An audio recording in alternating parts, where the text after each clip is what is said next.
ശാന്തി യാത്രയ്ക്ക് പാനൂരിലേക്ക് പോകുന്ന വഴിയാ. ഇവിടെ ഒന്ന് ഇറങ്ങി ഫ്രഷ് ആയിട്ട് പോകാന്ന് കരുതി. സിറിയൊക്കെ വിളിച്ച് പറഞ്ഞിരുന്നു സാറ് വരുന്ന കാര്യം.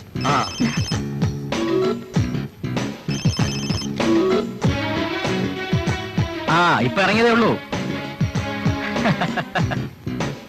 ഭാരതിയെ കാണാതെ എന്ത് ശാന്തി യാത്ര തോമസേ. പിന്നെ കൊളസ്ട്രോൾ കൂടിയത് കാരണം വെയിൽ കൊണ്ടൊന്നും നടക്കാൻ പറ്റില്ലെന്ന് നീ ആ വേണുഗോപാലിനോടൊന്ന് പറയണം. മീറ്റിംഗ് ഞാൻ പങ്കെടുക്കാം. ശാന്തി യാത്രയിൽ യുവരക്തങ്ങൾ പങ്കെടുക്കട്ടെ. ഞാനൊന്ന് മയങ്ങാൻ പോവാ. നിങ്ങളെല്ലാരും ഗസ്റ്റ് ഹൗസിലേക്ക് വെച്ചോളൂ. 1 മണിക്കൂർ കഴിഞ്ഞ് വണ്ടി വിട്ടാൽ മതി.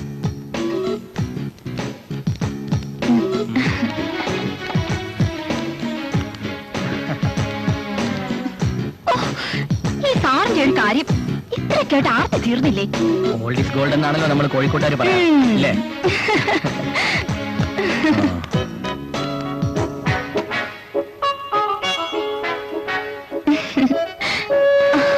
മാഡം, ഒരു ഗസ്റ്റ് ഉണ്ട്. Male or female? ഫീമെയിൽ ആണ്. ഞാൻ പ്രതീക്ഷിച്ച ആളാണെങ്കിൽ സാറിന്റെ ശാന്തി യാത്ര ഇന്ന് മുടങ്ങും. ഞാൻ വിചാരിച്ച ശാന്തി യാത്ര ഇനിയും സംഘടിപ്പിക്കാം. പക്ഷേ ഇത് കിട്ടുമ്പോഴല്ലേ കിട്ടൂ ഭാരതി. ഓ കൊച്ചു കള്ളൻ. ഞാൻ പോയി നോക്കിട്ട് വരാം.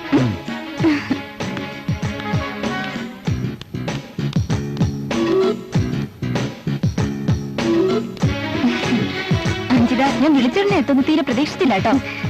ഇതെന്റെ ജീവിത പ്രശ്നമല്ലേ മാഡം, വരാതിരിക്കാൻ പറ്റൂ? മോളുടെ ഭാഗ്യമാണെന്ന് കരുതിയാൽ മതി. ഞാൻ പറഞ്ഞ ആളെ എത്തിയിട്ടുണ്ട്. ഇനി മോൾ നേരിട്ട് സംസാരിച്ചാൽ മതി. അത് വേണം മാഡം. വലിയ ആൾക്കാരുമായി സംസാരിക്കാൻ എനിക്ക് പേടിയാവുന്നു. അടുത്തിടപഴകി കഴിയുമ്പോ പേടിയും നാണം ഒക്കെ മാറും. പിന്നെ സാറാണെങ്കിലോ നല്ല തങ്കപ്പെട്ട മനുഷ്യൻ. മോള് വാ.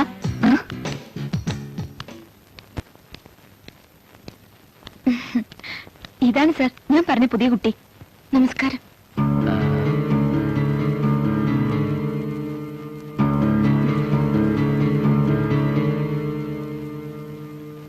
ഇത്രയും ഭംഗിയുണ്ടായിട്ട് ഇതുവരെ ജോലി കിട്ടിയില്ലെന്നോ?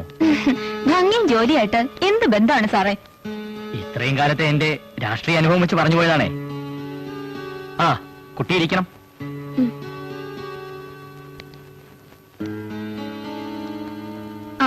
സാറ് സർട്ടിഫിക്കറ്റ് ഒക്കെ പരിശോധിക്കുമ്പോഴേക്കും ഞാനിങ് എത്താം.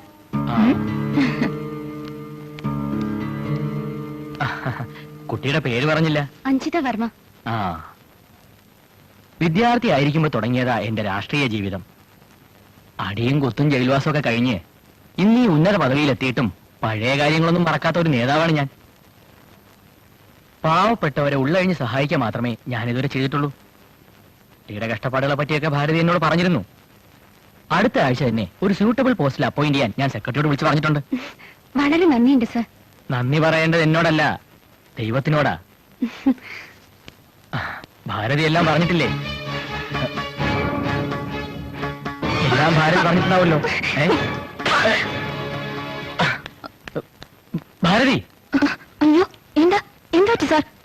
ബ്യൂട്ടി പാർലറിന്റെയും മസാജ് പാർലറിന്റെയും നടത്തിപ്പുകാരിയായ ഭാരതി മേനോന് രാജകൊട്ടാരത്തിന് തുല്യമായ ബംഗ്ലാവ്, ബംഗ്ലാവിന്റെ ഉള്ളറകളിൽ തരുണിമണികൾ, സന്ദർശനത്തിനെത്തുന്ന പ്രിയപ്പെട്ട നേതാക്കന്മാർ. എന്നാലും ഇവർക്കൊക്കെ എങ്ങനെ ഇത്രയും ധൈര്യം കിട്ടുന്നു മഹേഷ്? ധൈര്യം കാട്ടിയത് അഞ്ജലല്ലേ? ഭരണകൂടത്തിന്റെ പിൻബലവും പണവും ഉണ്ടെങ്കിൽ ഈ മഹേഷിനും ആവാം എന്തും. ഏതായാലും നേതാവിന്റെ കരണത്തിട്ട് പൊട്ടിക്കുന്ന ആ ചിത്രം നല്ല ഫോക്കസ് തന്നെ കിട്ടി. അവിടുന്ന് തടിയും കൊണ്ട് രക്ഷപ്പെട്ടത് ഭാഗ്യം. മഹേഷ് പ്രിന്റുകൾ റെഡിയാക്കി എഡിറ്ററിന്റെ റൂമിൽ എത്തുമ്പോഴേക്കും ഞാനും മാറ്റർ റെഡിയാക്കാം. ഓക്കേ.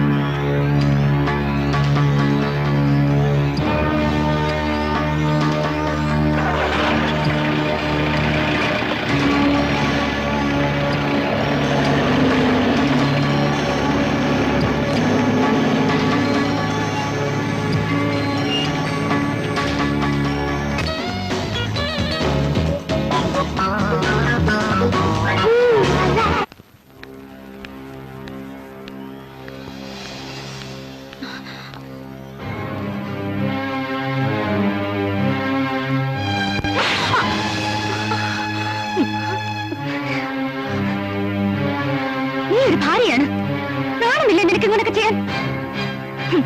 ഭാര്യ ഭർത്താവ് എന്നൊരു മനുഷ്യൻ ജീവിച്ചിരിപ്പുണ്ടോ മരിച്ചോ എന്ന് നിനക്ക് പറയാൻ കഴിയോ? വേണ്ട, എന്റെ കാര്യത്തിൽ ആരും ഇടപെടണ്ട. നിന്റെ കാര്യം, നിന്റെ മാത്രം കാര്യം. ഇതൊരു വീടാണ്. നിനക്കൊരു അച്ഛനുണ്ട്, പിന്നെ ഈ ഞാൻ. നിനക്കാരും വേണ്ട, ആരോടും ഒരു ഉത്തരവാദിത്വം വേണ്ട, മാനവും മര്യാദയും ഒന്നും വേണ്ട. എന്നാലും നിനക്ക് എങ്ങനെ എന്റെ മുഖത്ത് കൈവയ്ക്കാൻ കഴിഞ്ഞു? നാണമില്ലാതെ നിൽക്കുന്നു.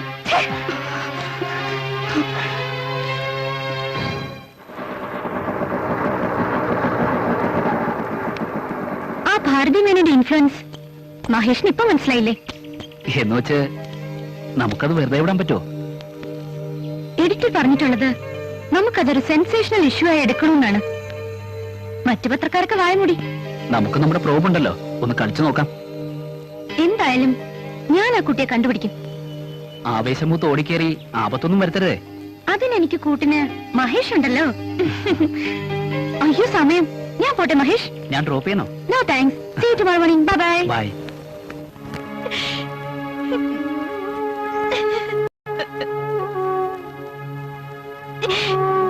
എനിക്കൊന്നും പറയാനില്ല. എന്നെ വെറുതെ വിട്ടേച്ചാ മതി.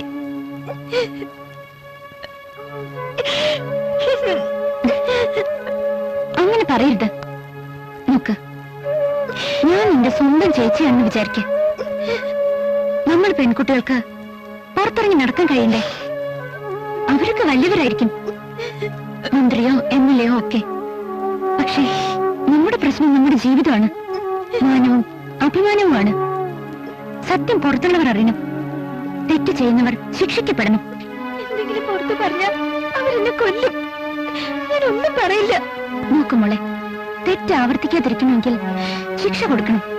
നമ്മൾ മിണ്ടാതിരുന്ന പിന്നെയും പിന്നെയും അവർ നമ്മളെ കഴുകന്മാരെ പോലെ കൊത്തിപ്പറിക്കും.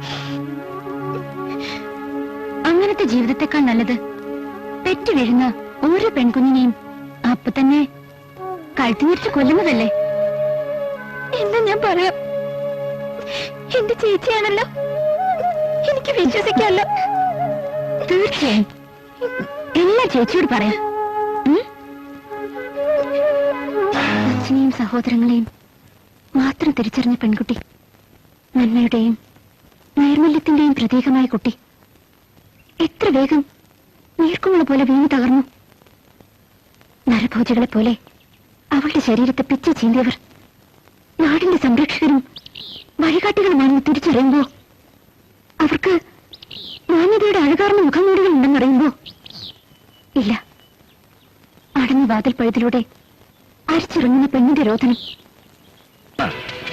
പറയൂ, ഒരു പത്രം കയ്യിലുണ്ടെന്ന് വെച്ച് എന്തു വാങ്ങാമെന്നാണോ? സത്യസന്ധമായ റിപ്പോർട്ടുകൾ പ്രസിദ്ധീകരിക്കാൻ ഞങ്ങൾക്ക് യാതൊരു മടിയുമില്ല. വ്യക്തികളുടെ സ്വകാര്യ ജീവിതത്തിൽ പണ്ടുണ്ടാവും. എതിരാളികൾ പലതും പറഞ്ഞു എന്ന് വരും എന്ന് വെച്ച് വായനക്കാരെ ഇക്കിളിപ്പെടുത്തുന്ന ഇത്തരം പരിപാടി ഉണ്ടല്ലോ, അത്ര നല്ലതല്ല. ഓർത്തോ, പ്രതിസ്ഥാനത്ത് കാണുന്ന വ്യക്തികൾക്ക് സമൂഹത്തിലുള്ള സ്ഥാനം എന്താണെന്ന് നിങ്ങൾക്കറിയാമോ? ആരാണ് ഇത്രയും സത്യസന്ധമായ റിപ്പോർട്ട് തന്നത്? അങ്കിത വർമ്മ. അഞ്ജിത വർമ്മ? ഓ, അഞ്ജിത വർമ്മ.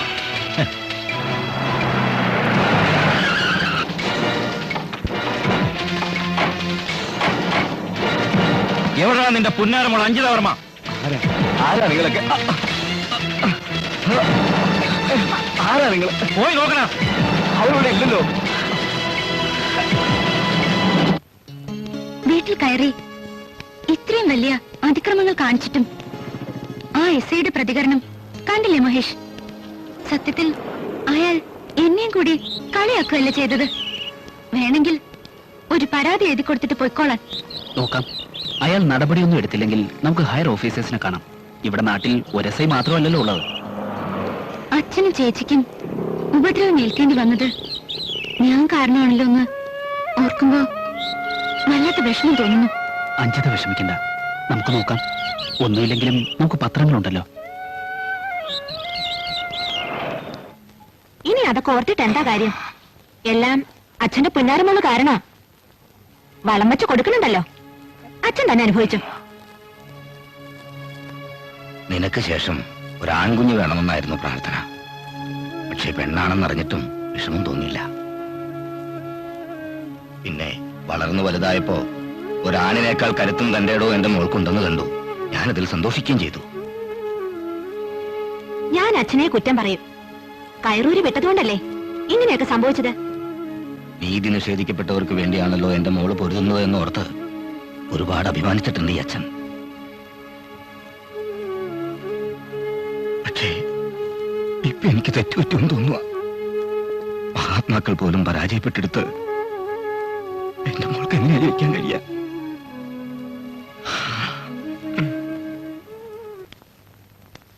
എന്നാലും പങ്കജാക്ഷ, അവളുടെ മനസ്സിൽ മറ്റൊരു ചേച്ചേ സാറെന്താ കുട്ടികളെ പോലെ ഇതുപോലൊരു ബന്ധം?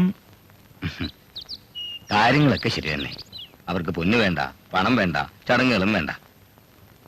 എന്നാലും നമ്മൾ ചെയ്യേണ്ടുന്ന കാര്യങ്ങൾ നമുക്ക് ചെയ്യാതിരിക്കാൻ പറ്റുമോ? ഏതായാലും ഞാൻ അവരോടൊന്ന് സംസാരിക്കട്ടെ. എന്നിട്ട് നമുക്കിതങ്ങോട്ട് ഉറപ്പിക്കാം.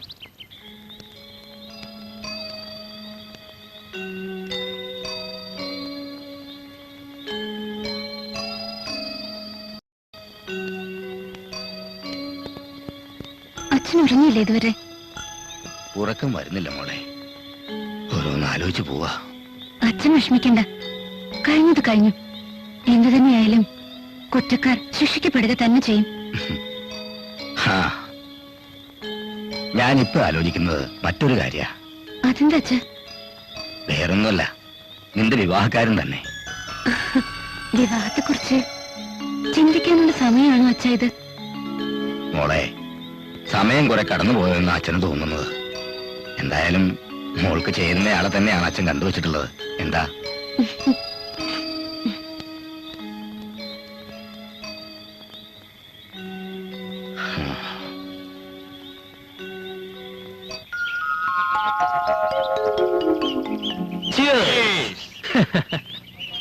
So Hari weds Anjitha Varma.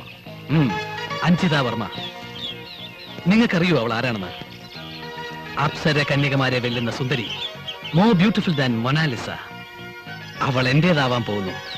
My dear friends, celebrate and enjoy. Cheers.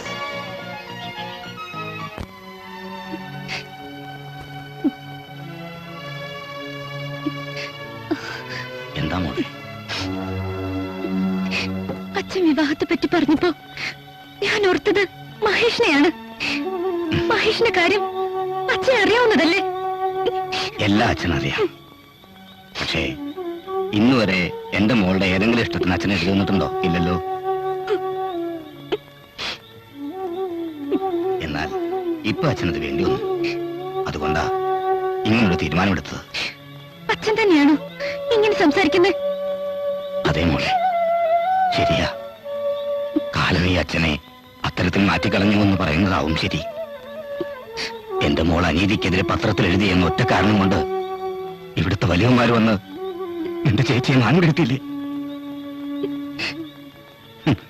നിന്റെ പത്രക്കാർക്ക് അതിനു വേണ്ടി എന്ത് ചെയ്യാൻ കഴിഞ്ഞു? പോലീസ് പരാതി കൊടുത്തില്ലേ? ആരെങ്കിലും ഒന്ന് തിരിഞ്ഞു നോക്കിയോ? മതിയായി. ഇവന്മാരോടൊക്കെ മരിക്കുന്നതിന് മുമ്പ് എനിക്ക് പക കിട്ടണമെന്നുണ്ട്.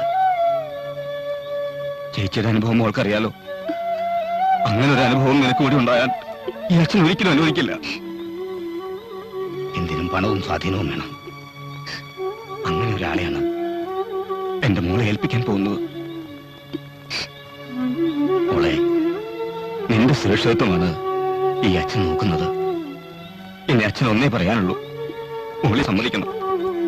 ഈ അച്ഛന്റെ മനസ്സമാധാനത്തിന് വേണ്ടി സമ്മതിക്കില്ലേ കുട്ടി?